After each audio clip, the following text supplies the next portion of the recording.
10 questions in 10 minutes. We have to stay on time. What are our buzzers this week, Jimmy? The host of Baseball is Dead, Jared Carabas. This was Milliken's swing at hosting a show last week, right? Yes, it was. Okay. Carabas? Jared Carabas.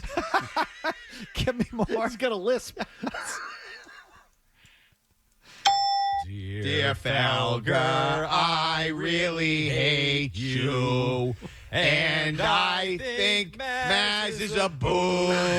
I'll tell you, Dundero has problems, man. He has can't sing. issues. He's got real Seriously. issues. He'd be better off putting on earplugs. Next. It's electric.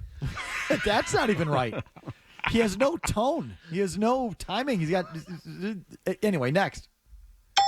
Mazz's tears. Yeah, that's the big one. Mazz's tears. It just sounds wrong. Tears. It's not right. Tears. Nope. Nope. Next. Oh, my God. Last one.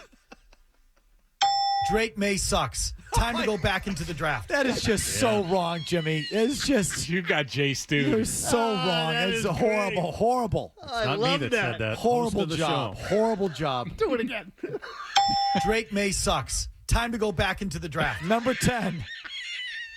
Greg, does the league need to do something about the joint practices and the fact that they continue to diminish the preseason product even more than it was already diminished, but it's gotten ludicrous? Does the league need to do something about when these guys are playing for the paying public? In theory, yes. But I just don't know how you would do it because you need the space. The only way these joint practices work is if you have two fields next to each other. The only time they come on to one field is really like they'll have one situational thing where, you know, the offense and defense will go up against each other and then they'll switch. It wouldn't work. It would not be a good product if they had tried to have a joint practice on a stadium field. What if we eliminate the joint practices? No, I like the joint practices. I know you do, but the rest of us get nothing out of it. And the paying public, most importantly, the people that pay for the tickets or pay for their streaming services, etc., get completely boned. Compel the coaches to, quote unquote, get their work in during the games. You know how you could get something out of it? You know, if you actually came down and watched. Like I asked. I'm not talking about me. Mazz. I'm talking about Joe Q Public, who pays through the nose for this stuff and gets porked. Don't you think they're getting porked either way? I'm telling you, Maz, Was it better before joint practices? big time. Really? You used to be able to, if you were a season ticket holder and you had those home games, you would go down to Gillette and see Tom Brady play a half of football. Yeah, Maybe. Yeah, it used to be more worth it. So Yes. I will say that the 4-game schedule I liked better because they all took the third one seriously. And Yeah. you at least got a legit The game second out and of it. third games were actual products where you got to see starters for an extended time and then actual real backups battling for jobs. And I'm not telling you it was like, the greatest thing since sliced bread, but now it's preposterous what goes on now. So I do like the joint practices, though. I mean, I have to say, even though we can't see them, I like the idea of them. So I you do. sponsor them, you get cameras on them, you put them on some dumb streaming service or YouTube or the team's website, and everyone's happy. There you they go. should do that. I could get They game could film. do That's a that. good idea. I'm just telling you, they're hard for a casual fan to wrap their head around. It's chaotic. There's a million people on the field. Yep. There's 2 different fields, offense here, defense there. It's not a very. I don't even have a lot of broad appeal. It's sort of like watching the combine. Yeah. Kind of, like a form of it. It's not, the games is a much better presentation. Jim's idea is good, but they'd never allow it because the whole rest of the league could see you running your offense and Yeah. your scheme, and so they wouldn't do that. Okay, next. It's electric. Thoughts on the virtual measurements being used this year? Oh, it's horrible. It takes way too long. I don't even know. I mean, is it helping? Like, I don't know. I don't get it. No, that it's useless. It's useless. The whole issue is where the ball is spotted. That's what determines whether or not there's a first down. It's got nothing to do with whether or not we can see it on the scoreboard. So the issue is still the spotting of the football. That hasn't changed. And honestly, we talked about this yesterday. The old chain system worked perfectly fine. They're doing this purely for television and the visual. That's it. And to sell the sponsorship, yes? Yeah, it's a half measure, no pun intended. If we're going to be firing the incompetent hardo refs and replace them with robots, excuse me, let's just get to it. Otherwise, it's a waste of everyone's time. It's preposterous. The chains were never the problem. That's not where the mistakes were made. The mistakes were made in spotting the ball. What happened to the chip in the football and the Hawkeye? Weren't they supposed to do something like that? Probably too expensive. Something. Too expensive. It's not going to work. None of it's going to work. It's an inexact science. Put the ball down and keep going. And the rest of you shut up. Next. The host of baseball is dead. Jared Carabas. That was right out of the chute, right? In the first minute. Number 8. What's your current temperature on the new kickoffs? And again, which started last year. And now they brought the touchback out to the 30. Feels like most everyone now is trying to drop it at the 1 yard line. Isn't it the 35? 35. Or 35. I'm sorry, the 35. Yeah. That's what I meant. 35. Do you like the kickoff? Do you like the tweak? So I've never been a big kickoff guy. I'm more of let's just spot the ball in the 25 and let's go. Oh, boo. But I mean, I will say I've liked it this preseason. I like the action that it's brought. So it's bringing me back. I love it. I love it. It's a real play again, and it's an explosive play. I feel like there have been great returns. There's plenty of room to run. It almost looks to me like, and I know this hasn't happened based on everything I've read, it almost feels like the guys covering the kick have been moved back. Like it feels like there's more room on that side of the field. So I love it. I think it's been great. It's leading to sizable returns. If sizable returns are exciting, it's great. Yeah, I think it's actually added a level of skill for the kick. You see these guys, they're not taking the big run up anymore and just blasting it. They have to chip it inside the 5 yard line. So it's even added a little bit of skill to the kick itself. So I like from the start what the league is doing. They're trying to preserve this play. I want as much of the kicking game in the game as possible. I mean, I've seen enough guys just lining up in shotgun, chucking it all over the field. So I want to preserve those plays. I think they're doing a good job with it. Next. Dear Felger, I really hate you. And I think Mazz is a boob. It's just no timing. His timing is awful. Number 7. The Vikings practice facility drew rave reviews during the joints last week. You were there, big boy. Yep. Give me the best practice facilities you've seen in the NFL, and are the Vikings on that list? So, yeah, the Raiders would be number 1. I would put the Vikings number 2, but also high on my list, the Ravens and the Seahawks. And what makes it so? The size, the indoor facility. I love how the Raiders is awesome because it's just you have this open air, the weight room is there, and then you just walk out on the practice field. I was hoping the Patriots' new facility was going to have that. They might put 2 practice fields right outside from the picture on their website. It seems like they're going to keep the practice fields the same, so there's going to be 2 up top and 1 by the facility. It's just how modern it is, how much space, meeting rooms, the size of the weight room. I can walk right out onto the practice field, all that stuff. I haven't been to any of them, but I would say Vegas, Dallas, and L.A. Okay, that's Mazz. Having Yeah, been to none of them, that's Mazz's I have ranking. been to Dallas. Yeah, that's pretty good.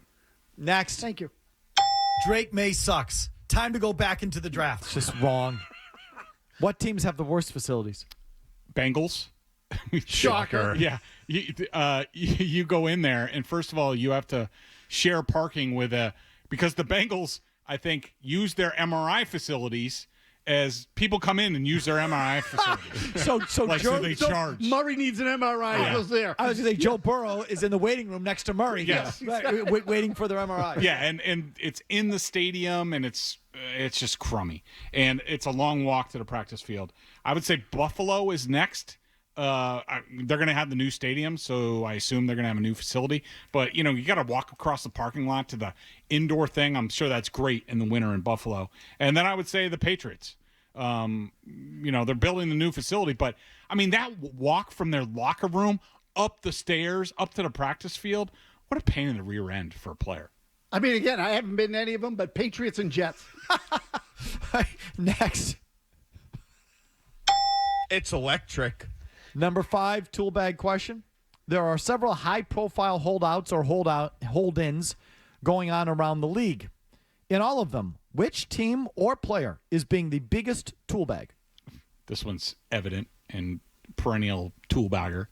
Jerry Jones on Micah Parsons. This is ridiculous. They should have given the vault like 2 years ago. Dallas. Easily Dallas. Absolutely. Just pay the freaking guy. And by the way, I'm not sure Parsons has covered himself in glory in the whole thing either. Like, I'm getting tired of hearing from him. The best thing to do when you want a contract is say nothing and hold out and don't show up until they pay you.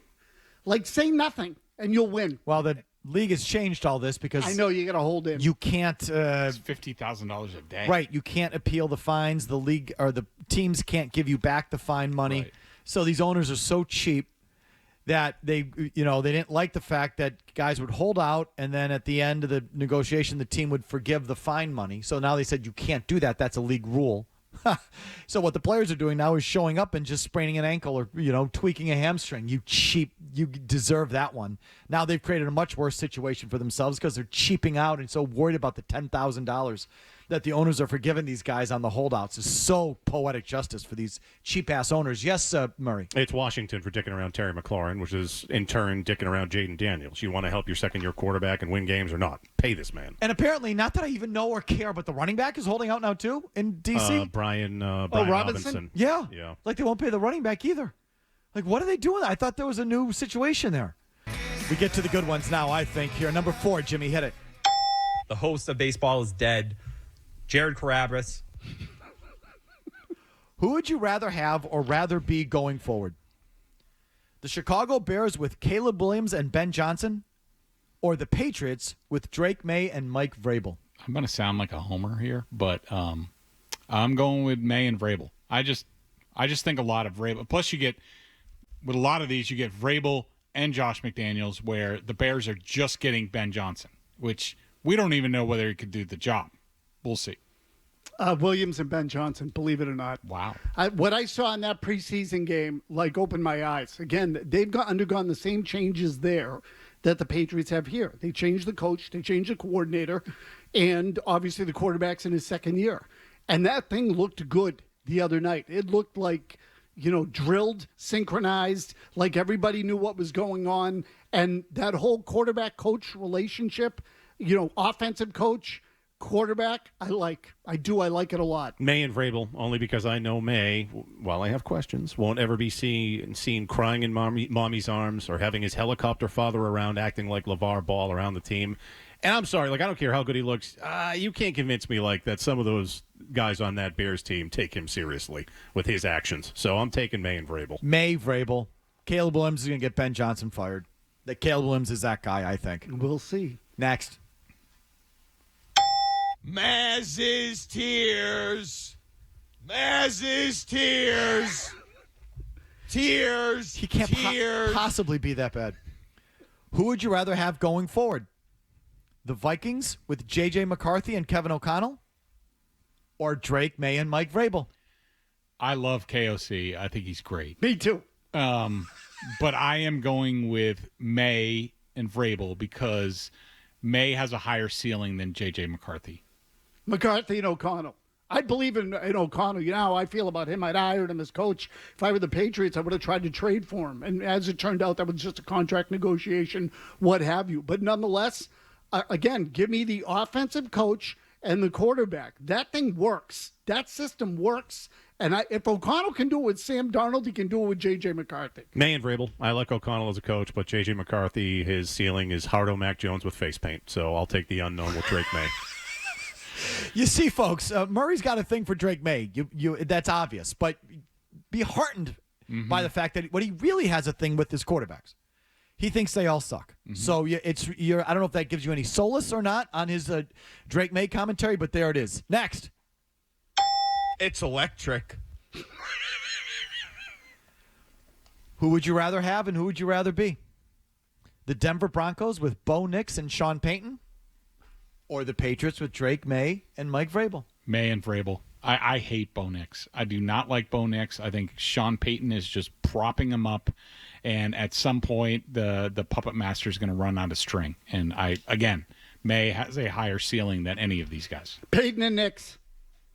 I'm serious. The whole, if you would ask me, this is not. I like Vrabel, generally speaking, but I like the new model in the NFL. I think it's an offensive league. The game's not played the same way anymore, and these whole quarterback These coach-quarterback combinations with an offensive head coach, they work. They work well, and you have to score. I'll go with Denver. Yeah, I mean, if 10 wins get you hot. So Drake May and Vrabel. Bo Nix is Rocky Mountain Mac Jones.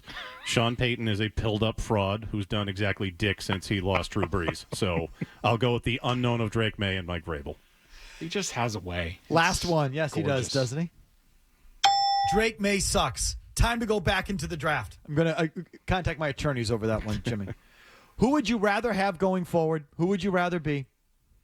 The New York Giants with Jackson Dart and Brian Daboll, or the Titans with Cam Ward and Brian Callahan? Oh man, this one's brutal. This is tough. This is really tough. Can you go with neither? Because I mean, I love Daboll. I don't like Callahan. I don't like Dart. I like Cam Ward a little bit better. I'm going with Daboll just because I think he can coach it up. Ward and Callahan. Give me a quarterback who has a little bit of talent. I mean, and Ward might have more than a little You think bit. Dart has no talent? I think Dart kind of sucks. Did you watch the video of his game the other night? Yeah. Yeah, a bunch of 5-yard passes that were thrown at about 30 he hit one. miles an He hit hour. one down the seam for about 15 no, he yards. didn't. He sucks. He's got no arm. He's a bum. It all looked good because it was a preseason game. You get him in the regular season, you're going nowhere. And this one will probably come back to bite me in the ass, just like Cooper Flagg did. Okay, but nonetheless, I would rather have Callahan and Ward. I think Jackson Dart blows. I'm going Ward and Callahan because Ward won me over with these comments he made like a week or two ago after practice that shows me he gets it. He said he watched his dad wake up at 4:30 in the morning to do a job he didn't like, so why wouldn't he work hard at football? It's like, okay, he might not have the talent, but he gets it. And Jackson Dart, for one, spells his name like a radio DJ with the stupid X. And I don't like his stupid California hair and the bandana look. He's like a blonde Rob Johnson from the Bills. And if you look like that, I hate you. So I'm going Cam Ward and Brian Callahan. Thank you, Murray. So just understand, again, Murray's down on Drake May, but he's not up on anybody. Correct. So that's just take that for what it's He worth. should have his own podcast or something where he just trashes quarterbacks. Yeah, his own like quarterback scouting service. Yeah. Your quarterback sucks. Yeah, no. Was it Gruden that did the quarterback U or whatever? Yeah, that thing. QBU. Mine's QBPU. No, it should be QBFU. I think we can workshop that a little bit. Definitely. All right, final segment with the big boy. You want to get in any Patriots thoughts? So just to reset the headline, Greg, after training camp in these preseason games, is going to be downgrading the Patriots' win projection for him. He had them at 11 wins after the schedule release. Now he's down between 8 and 9. And one of the big reasons why is Drake May. Doesn't feel he's made that year 2 jump. Not ready quite yet to carry the team. Doesn't love what he's seen from the quarterback, and that's one of the reasons he's downgrading them.